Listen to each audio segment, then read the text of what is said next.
बिस्मिल्लाहिर्रहमानिर्रहीम। अस्सलाम वालेकुम नाज़रीन इकराम, मैं हूं आपकी मेज़बान डॉक्टर मुक़द्दस मलिक, आपके अपने प्रोग्राम आपकी बात आपके साथ में। नाज़रीन इकराम, हकूकुल इबाद हम पर इस तरह से फ़र्ज़ हैं जिस तरह से हम पर नमाज, रोज़ा, हज, ज़कात फ़र्ज़ हैं, बिल्कुल इसी तरह से हम पर हकूकुल इबाद फ़र्ज़ है। और जो भी इंसान इस माशरे का हिस्सा हो और इस दुनिया में आया हो और हकूकुल इबाद का ख्याल रखे, उस इंसान का मकाम इस माशरे में भी बहुत बुलंद है और अल्लाह पाक के हजूर भी उसका एक ख़ास मकाम होगा। आज हम मौजूद हैं द्रुड़के में, और जब भी द्रुड़के का नाम ज़बान पर आता है तो विद ड्यू रिस्पेक्ट ऑटोमेटिकली नंबरदार ख़ानदान का जिक्र आता है। और नंबरदार ख़ानदान में से चौधरी मोहम्मद हयात नंबरदार एक ऐसे समाजी सियासी शख्सियत थे जो बहुत ही अच्छे डेरेदार थे, कल्चरल थे, और साथ ही साथ उन्होंने ऐसे बेटों को जन्म दिया जो समाजी, सियासी और ओवरसीज़ भी हैं। ओवरसीज़ सतह पर होने के बावजूद अपने मुल्क के लिए ख़ास दर्द रखते हैं और चौधरी बरादरान के साथ उनकी रफ़ाकतदारी बहुत पुरानी और ख़ानदानी है। तो आइए आज हम आपकी मुलाकात एक ऐसी शख्सियत से करवाते हैं जो ओवरसीज़ भी हैं। माशाल्लाह 5 बेटे हैं, जिनमें से 4 जो हैं वो वॉलीबॉल के बहुत अच्छे प्लेयर हैं, बहुत अच्छे खिलाड़ी हैं, और सारे यूरोप में वो मैच खेलते हैं और काफ़ी जगहों पर उनको अवार्ड भी मिले हैं। तो मैं तारफ़ देती जाती हूँ कि इदनान मुश्ताक साहब उनके बेटे हैं, इमरान मुश्ताक हैं, कासिम मुश्ताक हैं और सिकंदर मुश्ताक हैं जो वॉलीबॉल के बहुत अच्छे प्लेयर हैं। तो आइए नाज़रीन, आपकी मुलाकात हम चौधरी मुश्ताक नंबरदार साहब से करवाते हैं, जो नंबरदार भी हैं, समाजी सियासी भी हैं, डेरेदार भी हैं, कल्चरल भी हैं, और सबसे खूबसूरत बात जिस तरह से उन्होंने GM न्यूज़ की टीम को वेलकम किया, सबसे अच्छे वो मेहमान नवाज भी हैं। अस्सलाम वालेकुम जी। वालेकुम सलाम जी। कैसे हैं सर? ठीक हूँ, मेहरबानी है, अल्लाह ताला का शुक्र है। जी जी, आप सुनाएं? जी अल्हम्दुलिल्लाह ठीक ठाक खैरियत। सर, सबसे पहला मेरा आपके साथ सवाल ये है कि आपका ख़ानदान समाजी भी है, सियासी भी है, कल्चरल भी है, डेरेदार भी हैं। द्रुड़के आपकी सबसे बड़ी पहचान है जिस पर आप रहते हैं। आपके ख़ानदान में जो नंबरदारी आलाट हुई तो वो किसको हुई? आपके दादा जान को, ये परदादा जान को, या आपके फादर को? जी, मेरे वालिद साहब मिली थी नंबरदारी। जी जी। उसके बाद मेरे बड़े भाई को मिली थी। जी जी। उनकी डेथ के बाद जी, जी, तकरीबन 50 साल हो गए उनको वफात पाए। तो उसके बाद मेरे बड़े भाई को मिली थी, उसके बाद उनके बेटे को मिली थी। तो इसी तरह आ रही है, अल्लाह ताला की मेहरबानी से हम चला रहे हैं नंबरदारी। सही। सर, आपका बहुत दरीना जो है एक रिश्ता है, रिलेशन है बरादरीज़म के साथ, और एक बरादरी का भी समझ लें कि पैकर हैं आपके, चौधरी बरादरान के साथ आपके लिंक्स हैं। तो ये लिंक्स जो हैं आपके ख़ानदानी रफ़ाकत में तब्दील हुए, आप हमेशा से उनके लिए वर्क करते रहे हैं। आप मुझे ये बताइए कि जिस तरह से ये NA 69 है, तो आपके हलका में, आपके इलाका में स्पेशली मोना सलाई साहब ने कौन कौन से काम करवाए? बात तो यह है कि हमारे जो रिलेशनशिप है न चौधरी बरादरान से, जी जी, मैं छोटा था तो मेरे वालिद साहब जो थे वो इनके साथ लिंक रखते थे कि इनके लिए वोट मांगते थे। उसके बाद हम सारे भाई इनके लिए काम करते हैं, और हमेशा से हम ऐसे कह लेंगे जब से हम पैदा हुए हैं इन्हीं की पार्टी में हैं। माशाल्लाह, बहुत से काम करवाए हैं इन्होंने। हमारे गांव में स्कूल कोई नहीं था,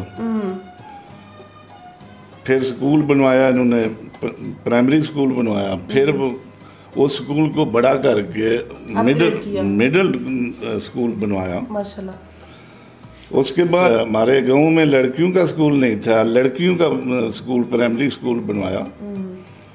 उसके बाद इधर साथ ही जो चकोड़ा के साथ कॉलेज, लड़कियों के लिए कॉलेज बनाया, वो भी चौधरी बरादरान ने बनवाया। अगर गुजरात ज़िले लेवल की बात की जाए तो फिर यूनिवर्सिटी गुजरात जो है वो भी उन्होंने बनवाई। बिल्कुल। हमारे ऐसे ऐसे काम इन्होंने किए हैं कि भाइयों के बहुत काम करने वाले होते हैं, वो भी सारे इन्होंने ही करवाए। और कोई पार्टी ऐसी नहीं आई जिसने ये काम करवाए हों। सड़कें बनवानी, चलो जिधर भी जाते हैं सड़कें बनती हैं, लेकिन इधर हमारे गाँव के पास, आसपास हमारे इलाके में जो काम हुए हैं वो बहुत ज़्यादा काम चौधरी बरादरान ने किया। सही। चौधरी बरादरान समाजी काम बहुत बढ़ चढ़ कर करते हैं। नो डाउट, मिसाल नहीं है कि हल्के में या इलाके स्पेशली डिस्ट्रिक्ट गुजरात को उन्होंने बहुत ज़्यादा नवाजा है। पंजाब लेवल पे अगर 1122 की बात हो तो आप उसके बारे में क्या कहेंगे? जी बिल्कुल, आपने याद करवा दिया कि 1122 ऐसी मतलब उन्होंने पुलिस बनाई है जो सब के लिए बराबर है, गरीब हो अमीर हो, किसी से पैसे नहीं मांगती, फौरन आ जाती है फ़ोन किया जाए तो ये तो बहुत बड़ा काम किया ना उन्होंने। जी जी बिल्कुल। ये सब के लिए बहुत बड़ी सहूलत है कि जो गरीब आदमी भी उनको फ़ोन करे तो फ़ौरन आ जाएंगे, गरीब अमीर में वो फ़र्क नहीं रखते। बिल्कुल, ये बहुत बड़ी बात है। क्योंकि अगर मसाइल की बात हो तो आपको कौन कौन से ऐसे मसाइल नज़र आते हैं जिनका हल होना चाहिए? द्रोड़के में एक ही मसाइल सबसे ज़्यादा है, जो सरगोदा रोड से लिंक रोड बना है, हमारे गाँव से गुजरता है, ये बहुत टूट फूट का शिकार हुआ। बिल्कुल बिल्कुल। तो वैसे तो जो काम भी है हमारे ऐसे काम उन्होंने किए हैं कि हमारे जो डेरे हैं जहाँ हमने मवेशी रखे हुए हैं जी जी, वहाँ भी पक्की सड़कें जाती हैं, बिजली लगी हुई है, सब के लिए सहूलतें उन्होंने दी हुई हैं। बिल्कुल। हमारे गांव में कोई ऐसा काम नहीं सिवाय सड़क के मसाइल कोई नहीं है, गलियां पक्की बनी हुई हैं, रास्ते पक्के बने हैं, लेकिन हमारे गांव में जो सड़क आती है आगे जाती है, लिंक रोड सरगोदा से समा रोड को जाकर मिलती है, ये बहुत अरसे से टूटी हुई है।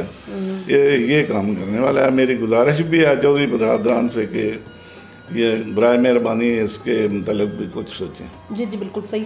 जो सब आप मुझे ये बताइए कि ओवरसीज़ सतह पर रहते हुए आप अपने इलाके की सियासत के बारे में क्या कहेंगे? ज़्यादातर हम तो इधर तो कोई और कामयाब ही नहीं होता, अगर किसी ने कोई काम किया हो तो इधर से वोट लेकर जाएगा। बिल्कुल। इधर से चौधरी बरादरान खास करके जो चौधरी परवेज राय साहब, वो तो ऐसे है ना जैसे मोहर लगा दी हुई है इस हमारे इलाके में कि कभी जिंदगी में चौधरी परवेज राय साहब इधर से आ रहे नहीं हैं, उनसे कोई जीता नहीं है, तो काम करते हैं तो इधर से वोट लेते हैं। जो सब आपके 4 भाई हैं जिनमें से 2 की डेथ होगी, अल्लाह पाक उनकी मगफरत फरमाए, तो इन चारों में से सबसे ज़्यादा जो समाजी शख्सियत थे, जो वाकई दर्द दिल रखने वाले इंसान थे, या मतलब जिसको वाकई हर वक्त गरीब और गुरबा या आम लोगों की फ़िक्र रहती, वो कौन से थे? बड़े थे, उनका नाम चौधरी मोहम्मद ज़मान था। जी जी। वो तकरीबन चौधरी शजाद लाई साहब के लगभग ही उनकी उम्र थी। तो जब से वो चौधरी ज़फर लाई साहब थे, जब उनकी वफ़ात हुई तो वफ़ात के बाद ये चौधरी शजाद साहब भी अभी इतने मच्योर नहीं थे, तो जब ये बाहर निकलते थे तो वो मेरे भाई उनके साथ होते थे। फिर जाके गांव में जहाँ जलसा करना होता था, फिर बातें बतानी। चौधरी साहब की मुझे बहुत बात याद है, मुझे बड़े भाई बताते थे कि जब भी बाहर निकलते थे ना कुछ जलसा वगैरह करने के लिए या कंप्लेन के लिए, तो उनकी वालदा साहबा उनको रोटी साथ बांध के देती थी। सही वो रास्ते में खा लेना। मुझे ये मेरे बड़े भाई चौधरी मोहम्मद ज़मान साहब बताते थे। सही। तो वो अपने साथ खाना अपना लेकर आते थे। सही। इसी तरह से ये लोग जो है ना चौधरी बरादरान, ये शुरू से ही चौधराहट का पन रखते हैं अपने अंदर। जहाँ भी इनका डेरा हो वहाँ लोग होते हैं, बहुत ज़्यादा होते हैं, खाना मिलता है। मैं आपको बताऊं कि मेरे ख्याल में गालबन को 3 साल हो गए होंगे जी कि चौधरी हुसैन लाई जो है वो हमें पता चला कि स्विस में आ रहे हैं। तो हम, चूँकि मैं इटली में रहता था, मेरे एक दोस्त थे चौधरी ज़फर लाई साहब उनका नाम है, वो गोटरियाला गांव के रहने वाले हैं। जी। उन्होंने मुझे बताया, तो हम दोनों भाई, हम दोस्त से बहुत गहरे दोस्त हैं अभी भी। तो हम सारी रात गाड़ी चलाते चलाते हम कुछ 6-6.5 घंटे का रास्ता था, हम स्विस एयरपोर्ट पे पहुंचे उनको वेलकम करने के लिए। वेलकम किया, उन्होंने कहा कि अब मैं आराम करने जा रहा हूँ, शाम को खाना आपने हमारे साथ फलां होटल पे खाना। तो हम सब लोग उधर खाने के टाइम पे गए और उनके साथ बैठकर खाना खाया। बारी बारी चौधरी हुसैन लाई साहब जो हैं वो एक टेबल के इर्द गिर्द 8-10 आदमी बैठे हुए थे। वो हर टेबल पे बैठ के हमसे गुफ्तगू करते, बातें करते रहे। क्या बात है, फैंटास्टिक। बहुत मज़ा आया। बहुत खाने के बाद फिर हम बाहर निकले, फिर तस्वीरें बननी शुरू हो गई।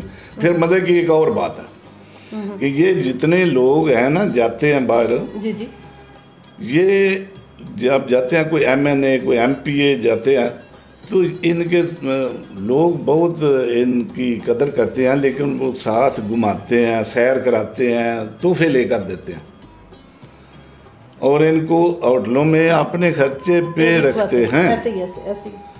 लेकिन चौधरी बरादरान की जो बात है, मैंने अपनी आंखों से देखा, हाल बयान कर रहा हूँ। हुसैन साहब ने तोहफा नहीं लिया, सही। फिर ये दूसरे जो MNA या MPA जाते हैं ना, इनको हम खाना खिलाते हैं, ये जो है ये हमें खाना खिलाते हैं। बिल्कुल सही। तोहफे वगैरह भी नहीं लेते, खाना भी हमें खिलाते हैं। मैं आपको बता रहा हूँ, ये इनकी सबसे बड़ी खूबी है। अगर लाहौर में जाएं तो लाहौर भी इनका डेरा ऐसे ही चलता है, गुजरात जाएं तो गुजरात भी ऐसे ही चलता है। मैं एक दफ़ा कैरा साहब के डेरे पे गया, जो इधर लाले मुसलिया, उधर जाके बैठे, मुझे कोई और काम था जी जी, उधर जाके बैठे तो एक आदमी आया, उसने कहा पानी पीना है। मैं कहने नहीं, बस ज़रा बैठे रहे, कोई आदमी नहीं आया। आदमी भी 2-4 ही थे उधर, मैंने तो इतने देखे ही नहीं। हो सकता है कोई और डेरा हो जिस पे ज़्यादा लोग बैठे हुए हों। ये जो खाने वाली बात है ना, ये चौधरी बरादरान के सब पीछे है। तो सर, आपके बारे में हमने ऑफ द रिकॉर्ड आपकी फैमिली के बारे में पूछा, तो लोगों ने ये कहा कि आप शादी ब्याह पर भी हमेशा से समाजित करते हैं, लोगों को जितना हो सके आप गरीब आवाम की मदद करते हैं, अगर किसी की डेथ हो जाए तो उस पर खाना भी देते हैं। और इसी तरह से आपके बारे में लोगों ने ये भी कहा कि जहाँ तक हो सके आपकी सिर्फ मर्द नहीं, ख़वातीन भी बढ़ चढ़ कर जो है समाजी काम करती हैं। तो सर, आपकी इसके बारे में क्या राय है और लोगों के इस कहने पर आप क्या कहेंगे? जी, इसमें कोई शक नहीं। हम तो अल्लाह ताला की खुशनुदी के लिए करते हैं, गरीब की मदद करनी। जी जी। वैसे भी इस दुनिया में रहने के लिए जो दुनियादारी के काम होते हैं, उसमें भी अगर ऐसे काम किए जाएं तो लोग अच्छे लफ्ज़ों से याद करते हैं।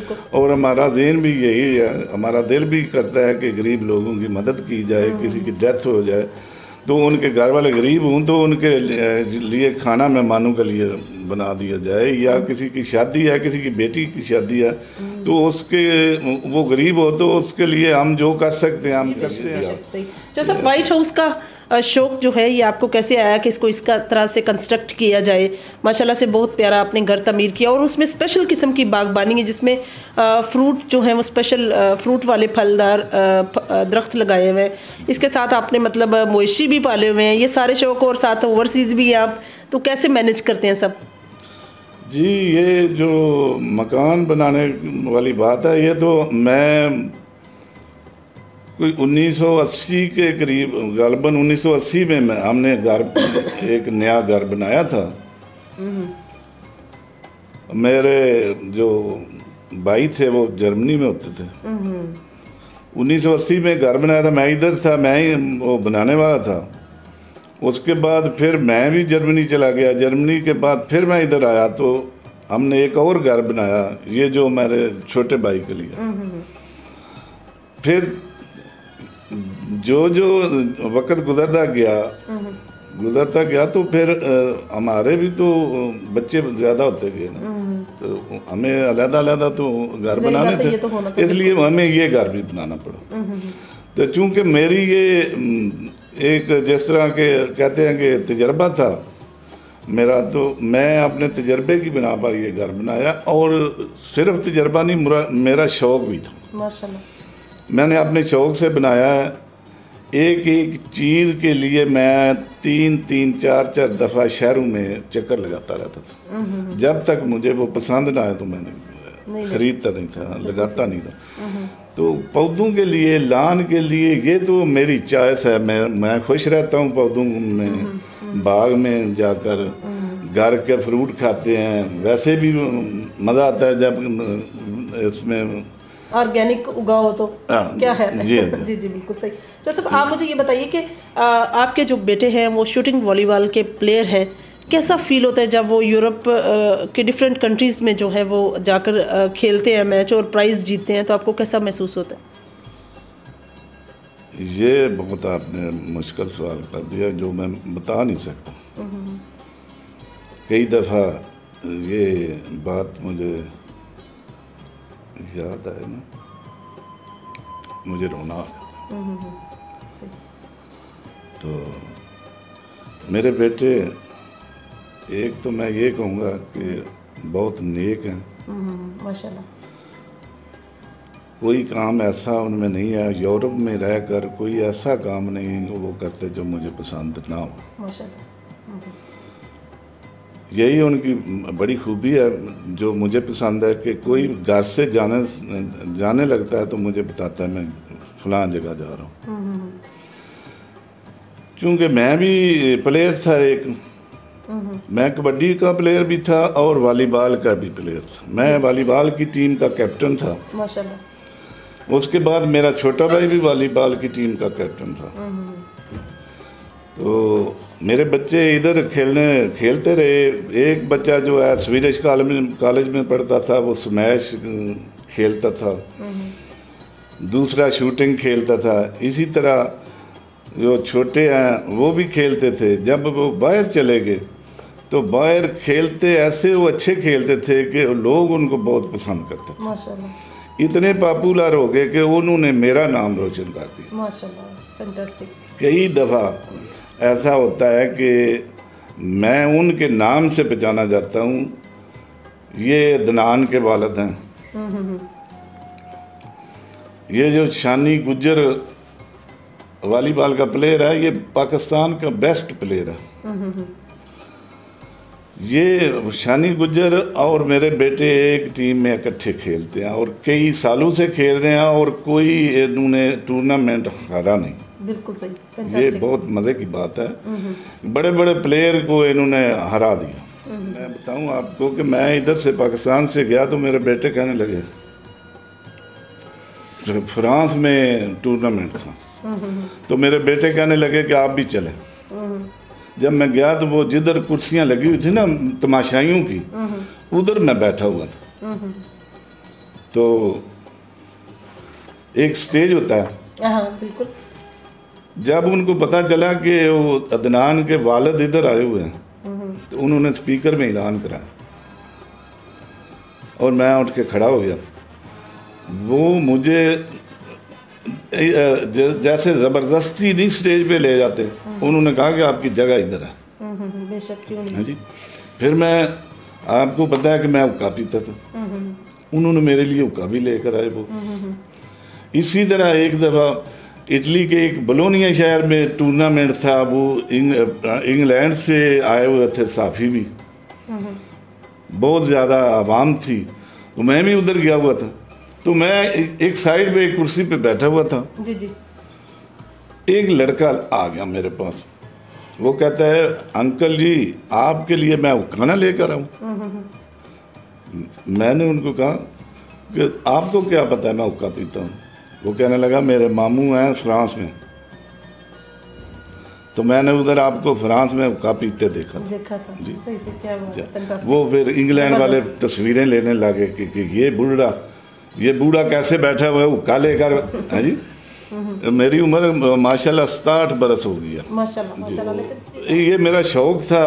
जब मेरे बेटू को शौक़ लगा तो मुझे और अच्छा फील हुआ। सही जी, कि जो मेरा अपना शौक़ था वो मेरे बेटू को जब शौक़ लगा तो मुझे अच्छा फील होगा। बेशक जी, जो मतलब आप में समझ लें कि जो जनरेशन के एक कल्चरल होने का था, तो वैसे ही बिल्कुल उनमें आया, तो ये तो बड़ी ऑनर की बात है। और फिर उनमें एक खूबी ये है कि वो ये जो आम खिलाड़ियों की तरह वो बेटे मेरे नहीं हैं, वो खेलेंगे पैसे लेके नहीं खेलेंगे, उनका शौक़ है।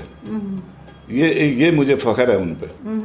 कई लोग पैसे लेते हैं लेकिन मेरे बेटे पैसे नहीं लेते, वो जो इनाम वगैरह होते हैं वो लेते हैं।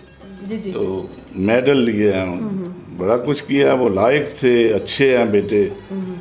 तो मैं तो कहता हूँ अल्लाह ताला उनकी ज़िंदगी करे और सब लोगों के बेटे ऐसे हों जो उनका नाम रोशन करें। बेशक। जो सब आप माशाल्लाह से खुद भी एक प्लेयर थे, आपके भाई भी प्लेयर थे और इसी तरह बच्चे भी माशाल्लाह से प्लेयर हैं, ऑनर की बात है।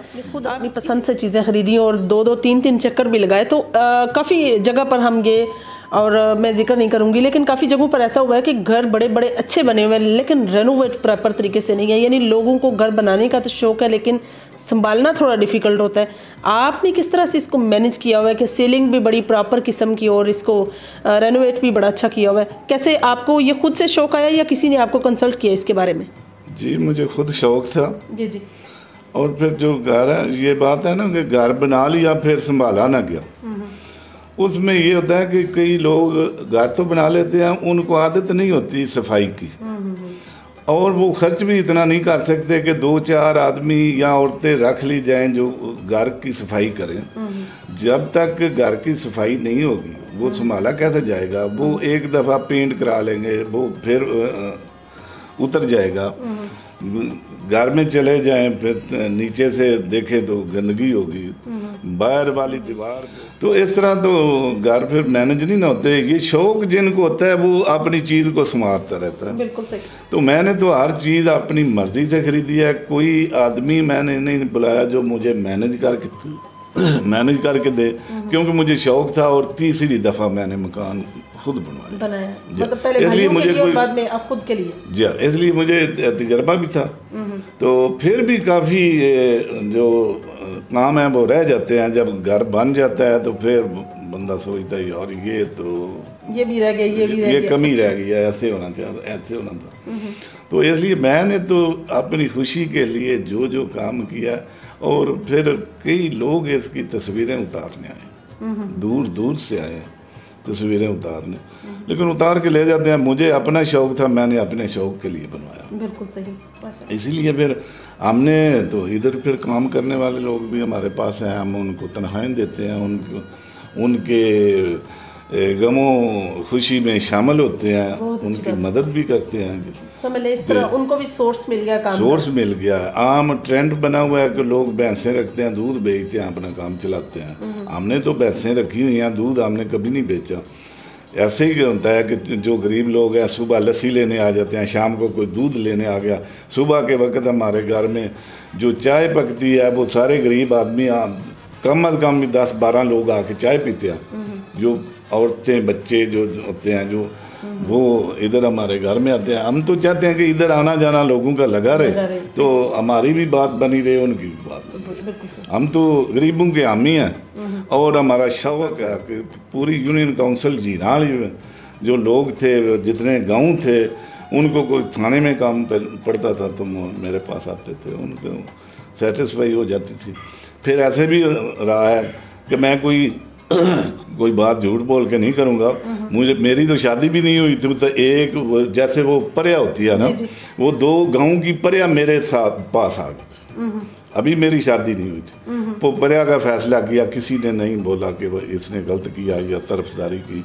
उसके बाद 3-4 दफ़ा थाने वालों ने मेरे पास लोगों को भेजा, जाओ यार वो तुम्हारी बात जो है जी हाँ। तो ऐसा होता रहा। मैंने कभी सोचा ही नहीं कि किसी की तरफदारी करूं या गलत बात करूं। वैसे जो भी काम मैं कर सकता हूं मैं लोगों के लिए करता हूं और करता रहूँगा भी, और करता भी रहूँगा। ये मेरी ख्वाहिश होती है। मैं खुश होता हूं लोगों के काम। ख़ास करके लड़कों को ये मैसेज करना चाहता हूँ कि ये जो गेम है ना, कोई भी गेम हो, उसकी तरफ राग़िब होना बेहतरीन शुगल है।